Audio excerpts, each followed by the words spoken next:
Have you ever wondered what secrets lie buried in the silence of those we love?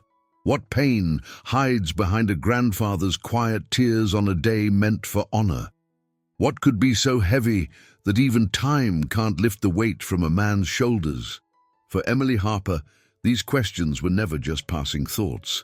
They were the unanswered echoes of her childhood, lingering every November 11th when the world paused to remember the veterans. In a small, tight-knit town in upstate New York, nestled between rolling hills painted with the fiery hues of autumn, Emily grew up under the shadow of her grandfather, Walter James Harper. He was a man of few words, a towering figure with hands calloused from decades of hard work and eyes that carried storms she could never quite read. Every Veterans Day, as the town gathered near the old stone monument in the park for the annual parade, Walter would stand apart, his weathered face turned toward the distant horizon. The stars and stripes would wave proudly in the crisp fall air, and while others clapped or saluted, Walter's shoulders would slump and a tear would trace its quiet path down his cheek. Emily, just a little girl then with messy pigtails and a heart full of questions, would tug at his sleeve, asking why he cried. He'd only pat her head, murmur something about old memories and turn away. She never pushed, but the weight of his silence stayed with her, growing heavier with every passing year. Now at 24, Emily carried her own burdens, though they paled in comparison to whatever haunted her grandfather. She lived in the same old farmhouse where she'd grown up just outside town, where the creak of the wooden porch swing and the scent of pine drifting from the nearby woods were as much a part of her as her own heartbeat. The house was too big for just her now, with her parents gone. Her mom to a sudden illness 3 years back, her dad following not long after from a broken heart, or so the townsfolk whispered. Walter had moved to an assisted living home closer to Syracuse, his body too frail to climb the stairs, though his mind still seemed sharp as a tack. Emily kept the place standing, though the chipped paint on the shutters and the overgrown yard told a story of neglect. She worked as a part-time librarian at the local branch, shelving books with a quiet efficiency that masked the restlessness churning inside her. Her life was a series of motions, checking out novels for the regulars, sipping diner coffee with her friend Maggie on Thursdays, and driving out to see Walter every other weekend. But beneath the surface, there was a crack, a fissure in her heart shaped like the unanswered question of why her grandfather wept. Veterans Day always hit hardest. It wasn't just the town ceremony, with the high school band playing the Star-Spangled Banner off-key, and the mayor giving the same speech year after year. It was the way Emily felt Walter's absence more acutely on that day, even when he'd still lived at home. She remembered how he'd sit in his armchair by the living room window, staring out at the bare maple trees as if they held answers he couldn't reach. She'd catch the faint tremble in his hands as he'd clutch an old folded flag, small, worn, the kind they gave out at military funerals. He'd never explain why he kept it so close, or whose it had been. Emily had learned early not to ask too many questions. Some hurts, she sensed, were too deep for words, yet every year she'd feel that same pull, a need to understand, to bridge the gap between them before time ran out. Walter wasn't getting any younger, and at 87, with a cough that lingered longer each winter, she knew their chances were slipping through her fingers like sand. On most days, Emily buried that ache beneath the humdrum of routine. She'd wake to the pale light filtering through her bedroom curtains, the distant crow of a rooster from a neighbor's farm breaking the stillness of dawn. She'd brew a pot of strong coffee, black the way Walter always drank it, and sit at the scarred kitchen table, staring at the empty chair where he used to tell her stories of fishing on Lake Ontario or fixing up old Chevys in his youth. Those stories never touched on the war, though. Never mentioned the years he'd spent in Vietnam, the medals tucked away in a drawer somewhere, or the nightmares she'd heard him cry out from when she was a kid sleeping down the hall. Her grandfather was a puzzle with missing pieces, and Emily had spent her life trying to fit together the edges she could see. But the center, The heart of who he'd been before she knew him remained a blank space, a void that gnawed at her in quiet moments. She tried to move forward, to build a life that wasn't tethered to unanswered questions. At the library, she'd lose herself in the smell of old paper and the soft chatter of patrons, finding solace in the order of dewy decimal numbers. On her lunch breaks, she'd walk to the diner on Main Street, its neon sign flickering even in daylight, and share a slice of homemade apple pie with Maggie, who'd gossip about the latest town drama over sweet tea. Emily would smile and nod, but her mind often wandered back to Walter. She'd think of the way his voice softened when he'd call her Emmy Girl, or how his hands would shake when he'd try to light the backyard barbecue on the 4th of July, as if the sound of firecrackers in the distance stirred something dark within him. She saw the signs of his pain everywhere, in the way he'd flinch at loud noises, the way he'd avoid old war movies on TV, the way he'd mutter half-sentences under his breath when he thought no one was listening. "Should have been me," she'd heard once late at night, when she'd crept downstairs for a glass of water. She never knew what he meant, but the weight of those words stuck to her like dew on morning grass. The farm itself held echoes of Walter's past, though they were subtle, easy to miss if you weren't looking. In the barn, behind stacks of rusted tools and dusty hay bales, there was an old footlocker with his initials carved into the side. WJH. Emily had stumbled on it as a teenager, but the lock was rusted shut, and she'd never dared ask for the key.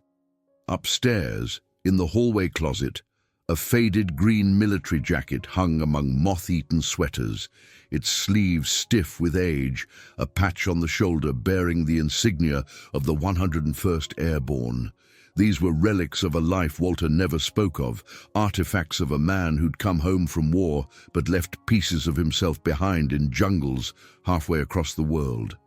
Emily had grown up surrounded by these ghosts, feeling their presence in the creak of the floorboards and the chill that seeped through the house in winter, as if the walls themselves remembered things she couldn't grasp. This year, as Veterans Day approached, the air felt heavier than usual. The leaves had turned brittle and fallen, carpeting the ground in shades of crimson and gold, and the first frost had painted the windows with delicate, fleeting patterns. Emily felt the weight of the holiday creeping closer, a shadow on the calendar she couldn't escape. She'd planned to visit Walter the day before the town ceremony, to bring him a thermos of her homemade chili and sit with him through the silence she'd come to expect. But the night before her drive, something shifted in the stillness of the old farmhouse. It was late, well past midnight, when a storm rolled in from the west, rattling the windows and sending a cold draft through the cracks in the walls. Unable to sleep, Emily wandered the house in her flannel pajamas, her bare feet chilly against the hardwood floors, a mug of chamomile tea warming her hands. The wind howled like a living thing, and as she passed the narrow staircase leading to the attic, she paused. She hadn't been up there in years, not since she was a kid playing hide-and-seek with her cousins, giggling behind old trunks and under musty blankets. But something tugged at her, a whisper in the storm, pulling her toward those creaky steps. The attic door groaned as she pushed it open, the scent of dust and forgotten things washing over her. A single bulb hung from the ceiling, casting weak, flickering light over a maze of cardboard boxes, broken furniture, and cobwebbed corners. Emily's breath caught as she stepped inside, her tea forgotten on the stair's edge, her fingers brushing against the splintered wood of the banister. She didn't know what she was looking for. Not really, just that the restlessness in her chest had led her here. Her eyes scanned the clutter, landing on an old quilt her grandmother had stitched, its colors faded but still holding memories of warmer days. She moved past it, deeper into the shadows, until her gaze fell on something half-hidden behind a stack of warped encyclopedias. It was a small wooden box, no bigger than a bread loaf, its surface scratched and worn, a tiny brass latch glinting in the dim light. Her heart stuttered as she knelt beside it, her fingers trembling as they brushed away a layer of grime. Carved into the lid, in a shaky, uneven script, were the letters WJH, Walter James Harper. Her breath hitched, the storm outside fading to a distant roar as the world narrowed to the weight of that box in her hands. She hesitated, her thumb hovering over the latch, a voice in her mind warning her to leave it be, to respect the boundaries Walter had always drawn. But another voice, louder, more desperate, urged her on, a need to understand, to finally see the man behind the tears. The latch clicked under her touch, the hinge creaking as the lid eased open, revealing a collection of relics that stole the air from her lungs. Inside lay a folded piece of yellowed paper, edges frayed as if it had been handled 1,000 times. Beside it, a tarnished dog tag, the name unreadable in the faint light, but the shape unmistakable. And there, tucked beneath a faded photograph of 2 young soldiers smiling in a jungle clearing, was a small, blood-stained ribbon, the kind attached to a purple heart. Emily's fingers froze as she lifted the photo, her eyes locking on the taller of the 2 men, his face so familiar yet so young, so unbroken. It was Walter, or the ghost of him, before the war had carved its scars. And written on the back, in a handwriting she didn't recognize, were words that shattered the silence of the attic. "I'm sorry, Walt. I couldn't save you both." Her heart pounded, a cold sweat prickling her skin as the weight of those words settled into her bones. Who couldn't be saved? What had her grandfather carried all these years, locked away in a box, in a house, in a heart too heavy to speak? Emily sat back on her heels, the storm raging outside, the box trembling in her grasp, knowing she'd just opened a door she might never be able to close. Emily sat motionless on the cold attic floor, the wooden box resting heavy in her lap like a stone pulled from a riverbed, its weight more than just physical. Her breath came in shallow bursts, each one catching on the jagged edge of what she'd just read. "I'm sorry, Walt. I couldn't save you both." The words looped in her mind, a haunting refrain she couldn't silence, as her fingers traced the edges of the faded photograph. Her grandfather's young face stared back at her, unmarred by the years, untouched by the grief she'd always known in him. Who was the other soldier beside him, the one with the easy smile and eyes that hadn't yet seen hell? Who couldn't be saved? And why had Walter carried this pain alone, locking it away in a dusty corner of a house that already held too many ghosts? Her chest tightened, a storm of confusion and sorrow swirling within her, as if the box had unlocked not just secrets, but a floodgate of emotions she'd never been prepared to face. She wanted to cry, to scream, to demand answers from a man who'd spent a lifetime guarding them. But all she could do was sit there, the attic's silence pressing down on her like a weight.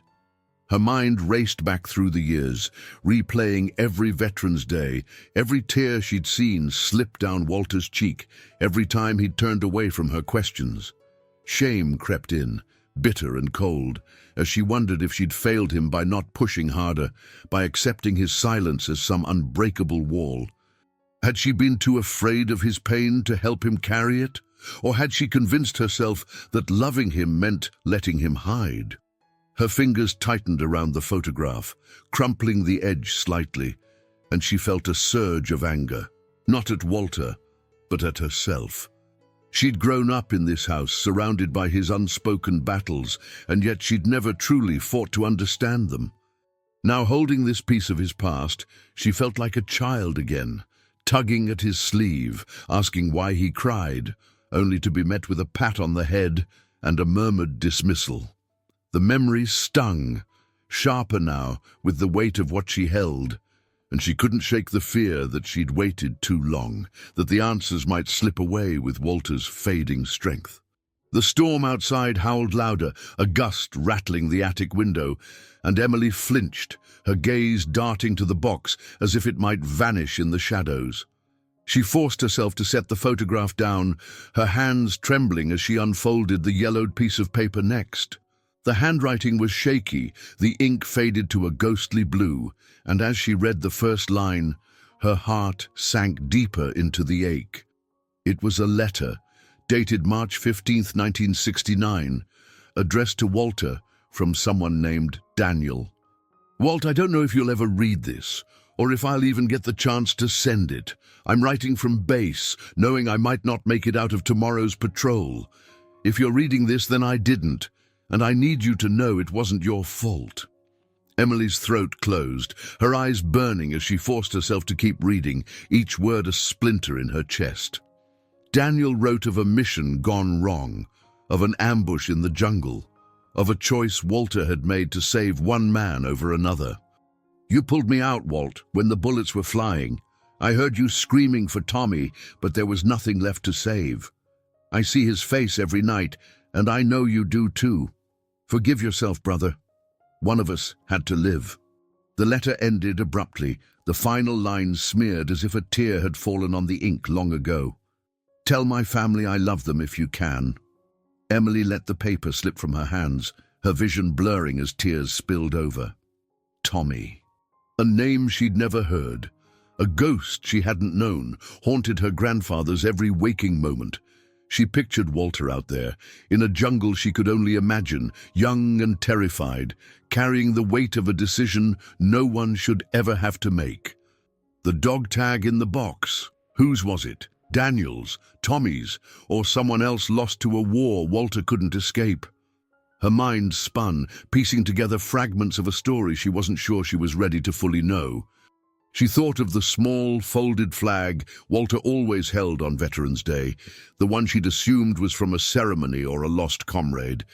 Now she wondered if it was Tommy's, a relic of guilt he couldn't let go of, a reminder of the life he couldn't save. The thought crushed her, the idea that her grandfather had spent decades blaming himself for something no man could control, and she hadn't even known enough to hold his hand through it. She didn't hear the creak of the attic stairs at first, not over the storm's relentless roar, but when a shadow fell across the dim light, her head snapped up, heart pounding. Maggie stood there, her coat dusted with rain, concern etched into her face. Em, I've been calling you for an hour, saw your car in the drive, got worried with this storm. You okay?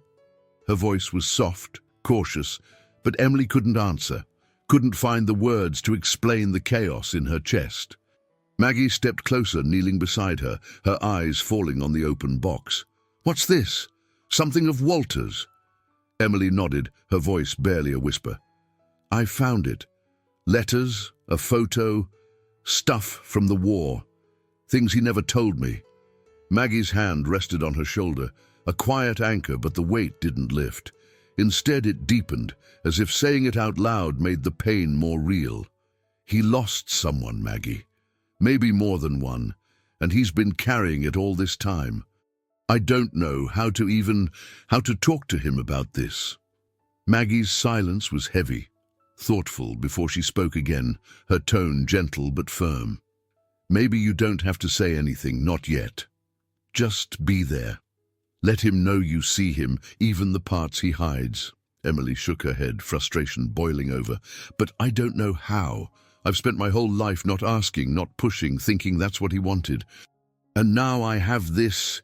She gestured to the box, her voice cracking. And I don't know if I'm supposed to show him, or hide it, or just pretend I never found it.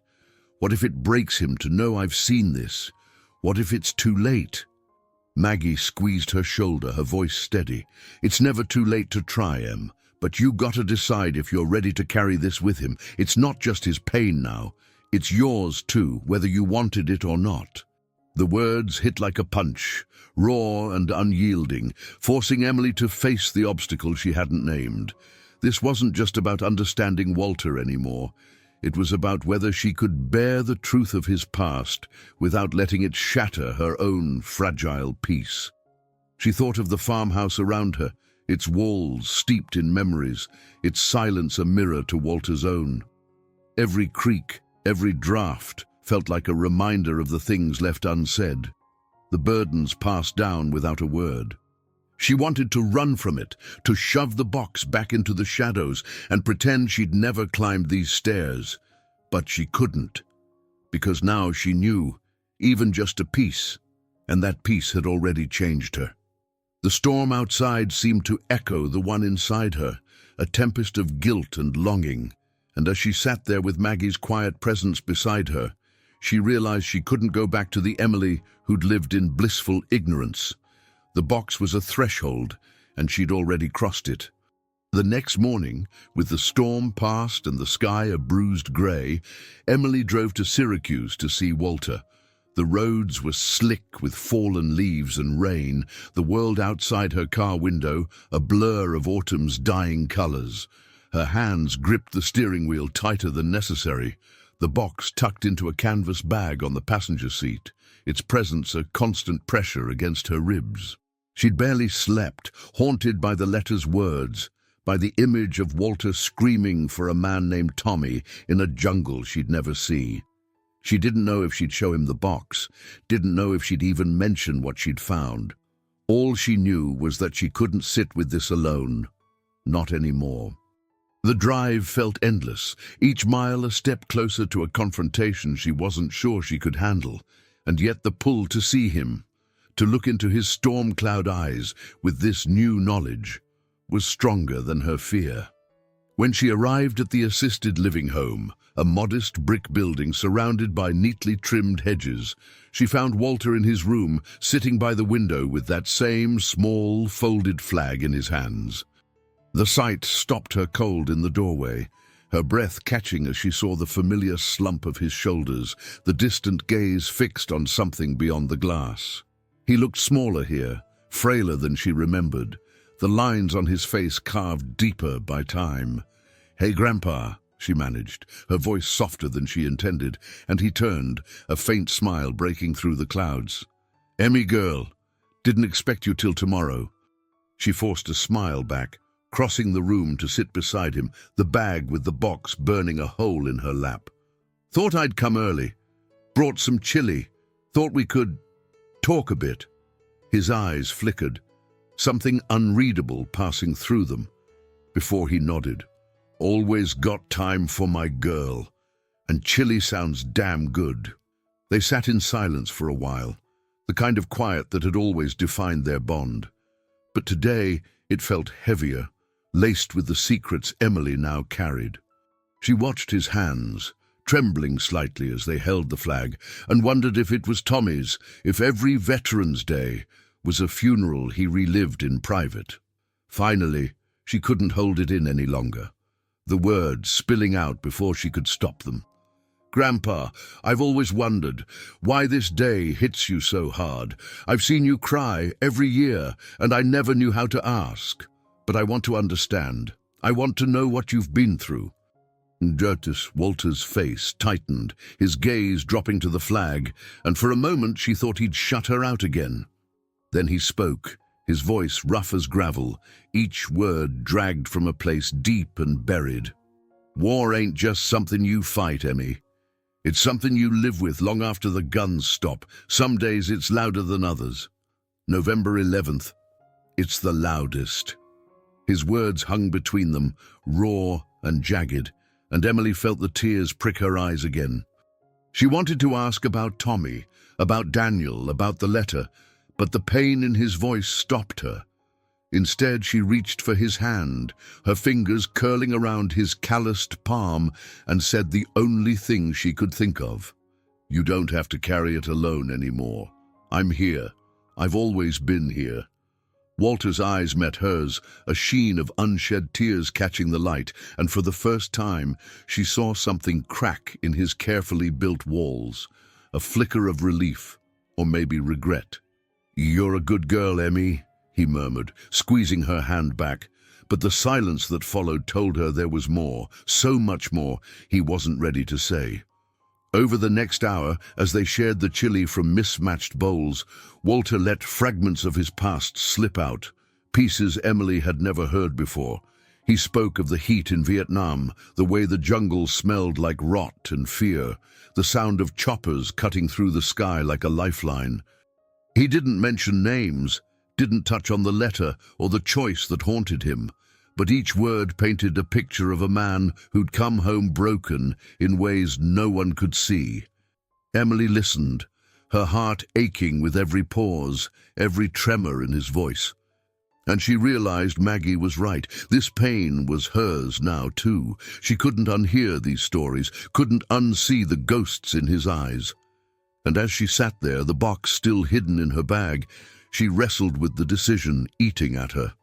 Should she show him what she'd found, risk opening wounds that had never fully healed, or should she wait, give him more time, even if time was the one thing they might not have?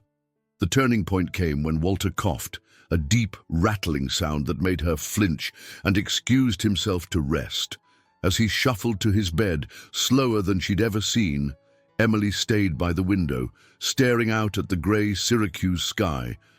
In the distance, she could see the faint outline of the Veterans Memorial at Centennial Park, a place she'd visited on school trips, its stone etched with names of the fallen.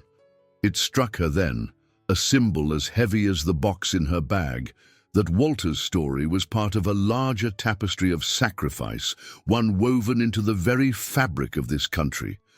Those names on the memorial weren't just history. They were brothers, friends, choices made, and lives lost, just like Tommy's. The realization twisted something inside her, a mix of reverence and grief, and she knew she couldn't keep this secret much longer. Not for her sake, but for his. He deserved to know she'd seen his truth, even if it hurt them both. As she gathered her things to leave, promising to return the next day for the town's Veterans Day ceremony, Emily made her choice. She slipped the canvas bag under her coat, the box still untouched by Walter's eyes, but she knew tomorrow would be different. She'd drive him to the parade in her beat-up old Ford, sit with him near that stone monument in the park, and when the moment felt right, when the band played its off-key anthem and the flags waved in the crisp air, she'd pull the box from her bag and place it in his hands. She didn't know what he'd say, didn't know if he'd break down or push her away, but she couldn't let another year pass in silence.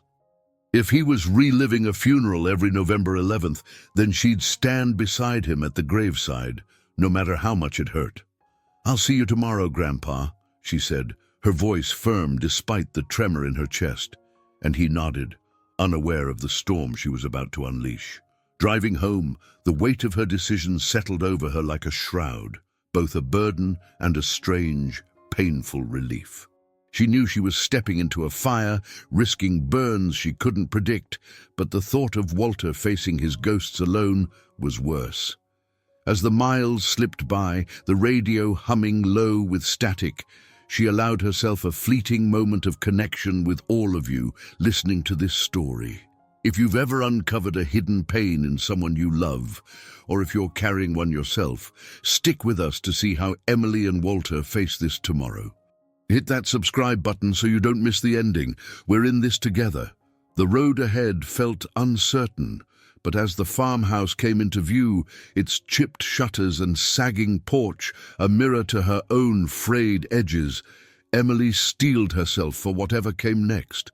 She'd opened a door in that attic, and now she had to walk through it, hand in hand with a man who'd fought wars she could never imagine. Hoping against hope they'd both come out whole on the other side. The morning of Veterans Day broke cold and grey over upstate New York, the kind of chill that seeps into your bones and lingers. Emily woke before dawn in the old farmhouse, her breath a faint mist in the unheated bedroom, the weight of the canvas bag with the hidden box still pressing against her chest, even though it sat on the kitchen table downstairs. She'd barely slept, her mind replaying the tremor in Walter's voice yesterday, the way his hands clutched that small, folded flag like it was the only thing tethering him to the world. Today was different, though. Today, she'd made a choice, a reckless, necessary choice to show him the box, to face whatever storm it might unleash.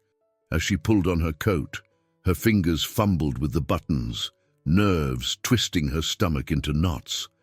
What if she was wrong? What if this broke him, or broke them, beyond repair?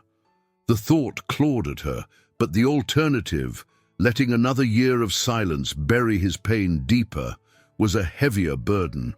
She grabbed the bag, the wooden box inside feeling like a grenade with the pin half pulled, and headed out to her beat-up Ford, the engine stuttering to life in the frosty air.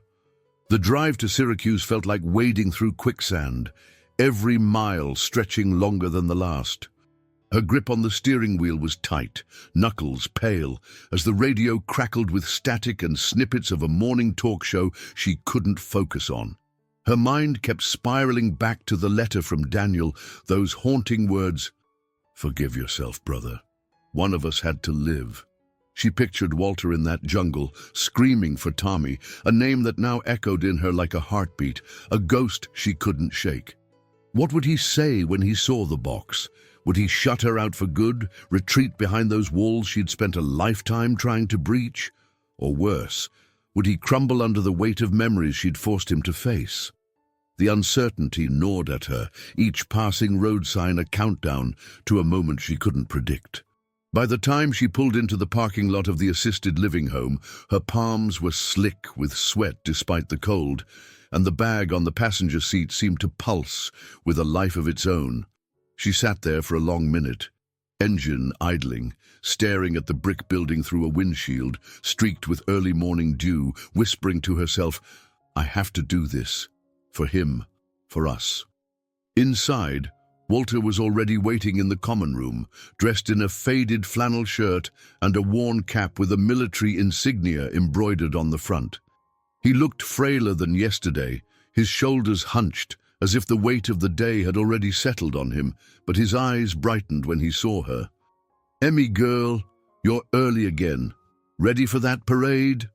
His voice was gruff, teasing, but there was a tremor beneath it, a fragility she couldn't ignore. She forced a smile, her heart thudding against her ribs as she adjusted the bag on her shoulder. "Yeah, Grandpa, thought we'd drive down together. Maybe talk a bit more on the way." His gaze flickered, something wary passing through it, but he nodded, leaning on his cane as they made their way to the car. The silence between them was thick as they drove toward the town, the distant sound of a high school band warming up, drifting through the cracked window. Emily's fingers itched to reach for the bag at her feet, to pull out the box and get it over with, but she held back, the tension coiling tighter with every passing minute. She stole glances at Walter, his face turned to the window, watching the bare trees whip by, and wondered if he could sense the storm she was carrying. They arrived at the park just as the Veterans Day ceremony began, the small crowd gathering near the old stone monument etched with names of the fallen. Flags snapped in the brisk wind, their reds and blues stark against the overcast sky, and the mayor's voice crackled through a megaphone, reciting a speech Emily could almost recite by heart. Walter sat heavily on a folding chair near the edge of the gathering, his hands folded over the small flag in his lap, his face a mask of quiet endurance. Emily stood beside him, the canvas bag burning a hole against her side, her resolve wavering as she saw the familiar sheen of tears in his eyes. The band played "The Star-Spangled Banner," off-key as always, and the crowd murmured along, some saluting, others bowing their heads. She felt the weight of every November 11th they'd shared here, every tear she'd watched him shed without understanding, and the pressure in her chest became unbearable. If she didn't do this now, she never would. Her hand moved before her mind could stop it, slipping into the bag, fingers brushing against the rough wood of the box. "Grandpa," she whispered, her voice barely audible over the wind, "I found something at the house, in the attic. I think it's yours." Walter turned to her, his brow furrowing, confusion and something like dread shadowing his face as she pulled the box into view. The carved initials, WJH, seemed to glow in the pale light, a silent accusation, and his breath hitched, his trembling hand reaching out before pulling back as if burned. "Where'd you get that, Emmy?" His voice was raw, stripped bare, and the pain in it cut her deeper than she'd expected. She swallowed hard, tears prickling at the corners of her eyes. "I wasn't snooping, I swear. I found it by accident. There's a letter inside and a photo, and I read some of it. About Tommy, about Daniel. I'm so sorry if I overstepped, but I couldn't keep it from you. I had to know. I had to understand why you hurt so much." The words tumbled out, clumsy and desperate, and she watched as his face crumpled, the walls he'd built over decades cracking before her eyes. The crowd around them faded, the mayor's speech a distant hum as Walter stared at the box, his chest rising and falling too fast, his hands clenching the flag until his knuckles whitened. For a long, agonizing moment he didn't speak, and Emily feared she'd broken something irreparable, that she'd pushed too far and lost him forever. Then with a shuddering breath, he reached for the box, his fingers brushing the lid as if it might bite. "Tommy," he whispered, the name a wound torn open, and a tear slipped down his weathered cheek, tracing a familiar path. "I never told nobody about him. Not your grandma, not your dad, nobody. He was just a kid, barely 18. We were on patrol and the ambush hit so fast, I had to choose. Daniel was closer, wounded but alive, and Tommy, he was too far, too gone. I left him there, Emmy. I left him to die alone, and I've heard him screaming for me every night since." His voice broke, a sob catching in his throat, and Emily's heart shattered at the rawness of it, at the decades of guilt spilling out in a single confession. She dropped to her knees beside his chair, ignoring the cold ground, and wrapped her arms around him, her own tears soaking into his flannel shirt. "It wasn't your fault, Grandpa. You couldn't save everyone. You did what you had to. I'm so sorry you've carried this alone." Walter's shoulders shook under her touch, his grip on the box tightening, as if it held Tommy himself, and for the first time in her life, Emily felt the full weight of his pain transfer to her. A burden shared in the shadow of that stone monument. He didn't push her away, didn't retreat into silence as she'd feared. Instead, he leaned into her embrace, his voice a broken murmur against her shoulder. "I wanted to shield you from it, Emmy girl. Didn't want you to see what war does to a man, but maybe I needed you to know. Maybe I needed to say it out loud, just once." Her throat tightened, a mix of relief and sorrow flooding through her, and she held him tighter, the wind whipping around them as if carrying away pieces of his grief.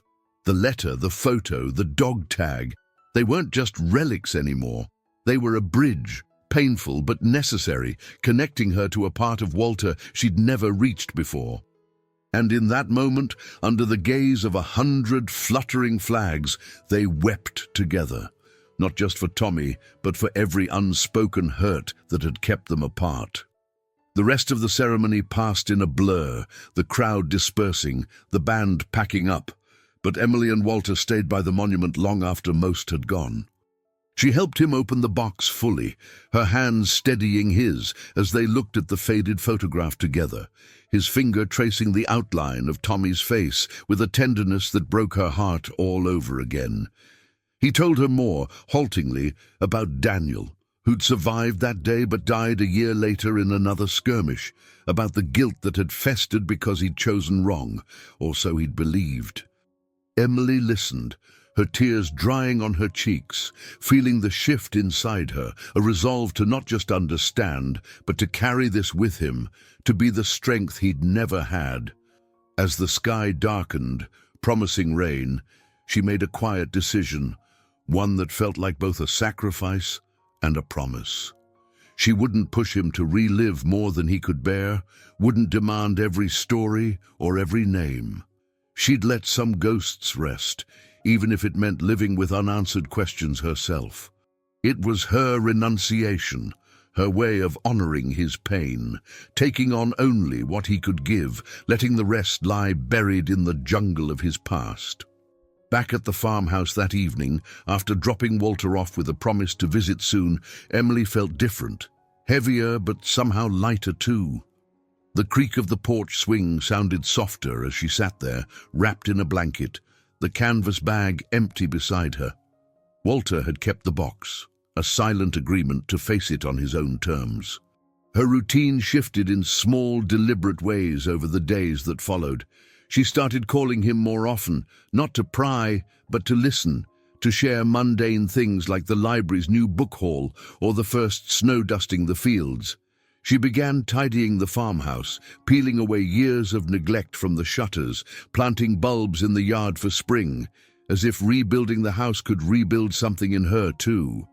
Her connection with Walter deepened, not through grand gestures, but through quiet moments, a shared coffee over the phone, a laugh about an old fishing story, a pause when Veterans Day was mentioned without the old dread.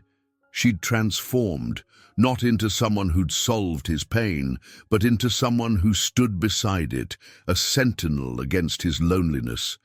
And in letting go of her need to know everything, she found a peace she hadn't expected, a strength in simply being there. Weeks later, on a crisp December afternoon, Emily drove Walter to the local cemetery, a small, quiet place just outside town where many veterans rested. He'd asked to go, his voice steady but thick with emotion, and she'd agreed without hesitation, sensing the weight of the request. They walked slowly among the headstones, his cane tapping against the frozen ground, until they stopped at a simple marker near a bare oak tree. It wasn't Tommy's. His body had never come home, but Walter had chosen this spot years ago as a place to remember, a surrogate grave for a boy lost to war.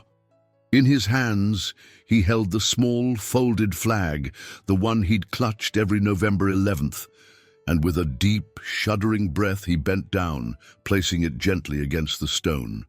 The wind caught the edges, making it flutter like a heartbeat, and Emily stood back, tears streaming silently as she watched him whisper something she couldn't hear, a final goodbye to a ghost he'd carried too long. The image seared into her, a man bowed by time and grief, yet standing taller than she'd ever seen, as if laying down that flag had lifted a stone from his chest. As they drove home, silence between them as familiar as breath, Emily felt the ache in her heart shift into something softer, something hopeful. War steals more than lives. It steals years, laughter, the chance to heal in the open. But time, relentless as it is, offers small mercies, moments to mend even the deepest wounds if we're brave enough to face them. She glanced at Walter, his face peaceful for the first time in her memory, and knew they'd turned a corner, not to erase the past, but to live with it together. And to all of you who've stayed with us through this story, if it stirred something in you, a memory of pain shared or a wound still hidden, let us know in the comments. Tell us, "I believe in healing," if this resonated with you. Share it with someone who might need to hear they're not alone. Hit that subscribe button so we can keep bringing you stories that matter, stories that remind us all to hold on, to reach out, to remember. Because in the end, that's what keeps us whole.